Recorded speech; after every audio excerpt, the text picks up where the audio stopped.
जिंदाबाद चौधरी जिंदाबाद जिंदाबाद जिंदाबाद चौधरी जिंदाबाद जिंदाबाद जिंदाबाद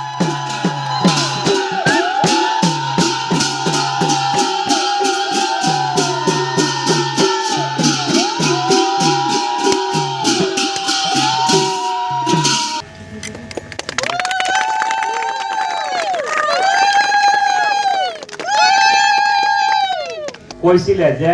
এই দলংখন যদি নিৰ্মাণ কৰিব পৰা যায় আমাৰ চলচলি অঞ্চলৰ ৰাইজৰ বালিজুৰিলৈ যাওঁতে গোটেই খেতি পথাৰখন এইফালে আছে ৰাইজ প্ৰায় যাব লাগে দলংখনৰ কাৰণে বিৰাট অসুবিধা হয় বুলি কৈছিলে মই প্ৰত্যেক বছৰে মুখ্যমন্ত্ৰী ডাঙৰীয়া ডক্টৰ হিমন্ত বিশ্ব শৰ্মা ডাঙৰীয়াৰ জন্মদিন 1 ফেব্ৰুৱাৰী প্ৰায় 100খন আঁচনি আমি যোৱা বছৰ ৰাইজৰ কাৰণে আমি উৎসৰ্গা কৰিছিলোঁ বহমপুৰ সমষ্টিত অসমৰ মাননীয় মুখ্যমন্ত্ৰী ডক্টৰ হিমন্ত বিশ্ব শৰ্মা ডাঙৰীয়াৰ জন্মদিনৰ লগত সংগতি ৰাখি আমি প্ৰত্যেক বছৰে উন্নয়নৰ এটা মাহ কৰোঁ এইবাৰ যিহেতু পঞ্চায়ত ইলেকশ্যন আহি আছে আৰু কোড অফ কণ্ডাক্টো লাগিব সেইকাৰণে আমি উন্নয়নৰ এটা বিশেষ সপ্তাহ আজিৰ পৰা আৰম্ভ কৰিছোঁ 10 তাৰিখে সামৰণি কৰিম আৰু 25টা আঁচনি আমি ৰাইজৰ কাৰণে উৎসৰ্গা কৰিম বহমপুৰ সমষ্টিত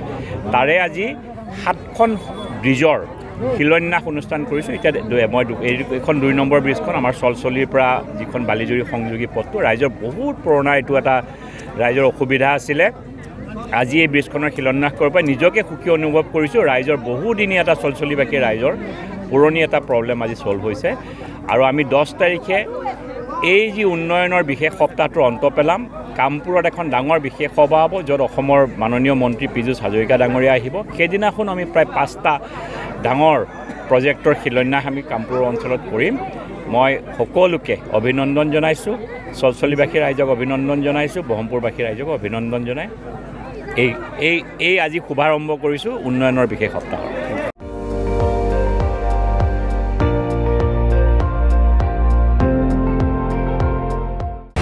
আপুনি চাই আছে ND24